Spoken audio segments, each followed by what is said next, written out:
शिव ओम विवाह क्रिएशन में आपका बहुत बहुत स्वागत है। शिव पार्वती की विवाह की कथा मैं आपको सुनाने जा रही हूँ। भगवान शिव और पार्वती की शादी बड़ी भावी तरीके से आयोजित हुई। पार्वती की तरफ से कई उच्च कुल के राजा महाराजा और शाही रिश्तेदार इस शादी में शामिल हुए, लेकिन शिव की ओर से कोई रिश्तेदार नहीं था क्योंकि वह किसी भी परिवार से ताल्लुक नहीं रखते। आइए, जब शिव और पार्वती का विवाह होने वाला था तो एक बड़ी बड़ी ही सुंदर घटना हुई। उसकी शादी बहुत ही भव्य पैमाने पर हो रही थी। इससे पहले कि उनकी शादी कभी नहीं हुई थी, शिव जो दुनिया के सबसे तेजस्वी प्राणी थे, एक दूसरे प्राणी को अपने जीवन का हिस्सा बनाने वाले थे। उनकी शादी में बड़े से बड़े और छोटे से छोटे लोग शामिल हुए। सभी देवता तो वहाँ मौजूद थे, साथ ही असुर भी वहाँ पहुँचे। आमतौर पर जहाँ देवता जाते थे वहाँ असुर जाने से मना कर देते थे, और जहाँ असुर जाते थे वहाँ देवता नहीं जाते थे। उनके आपस में बिल्कुल नहीं बनती थी। मगर ये तो शिव का विवाह था, इसलिए उन्होंने अपने सारे झगड़े बुलाकर एक बार एक साथ आने का मन बनाया।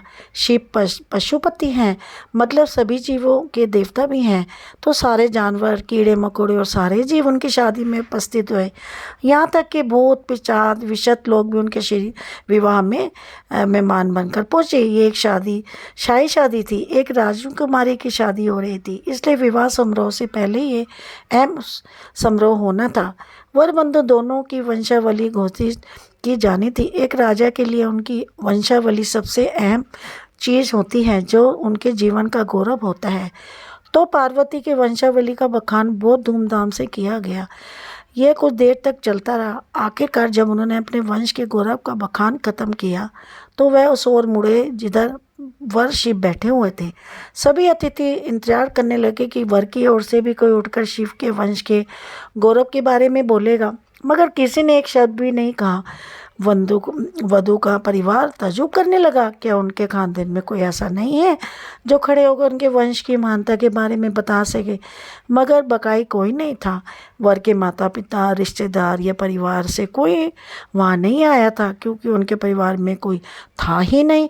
वह सिर्फ अपने साथियों गणों के साथ आया था, जो विकट जीवों की तरह देखते थे। वे इंसानी के भाषा तक नहीं बोल पाते थे और अजीब सी बेसुरी आवाज़ें निकालते थे। वे सभी नशे में चूर और विचित्र अवस्था में लग रहे थे। फिर पार्वती के पिता पर्वतराज ने शिव से अनुरोध किया, कृपया अपने वंश के बारे में कुछ बतलाइए। शिव कहीं सुनने को देखते हुए चुपचाप बैठे रहे।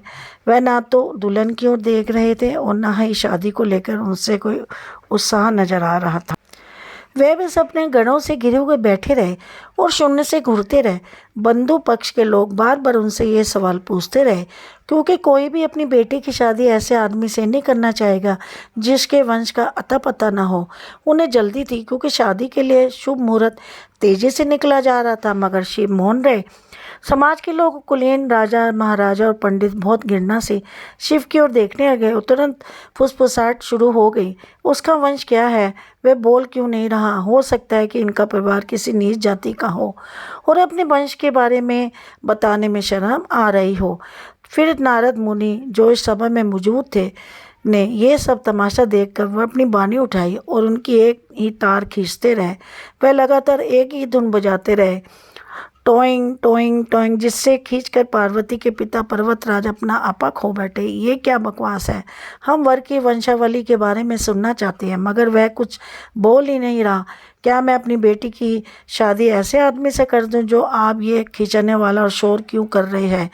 क्या ये कोई जवाब है? नारद ने जवाब दिया, वर के पिता माता नहीं हैं। राजा ने पूछा, क्या आप क्या क्या कहना चाहते हैं कि वह माता पिता के बारे में नहीं जानते?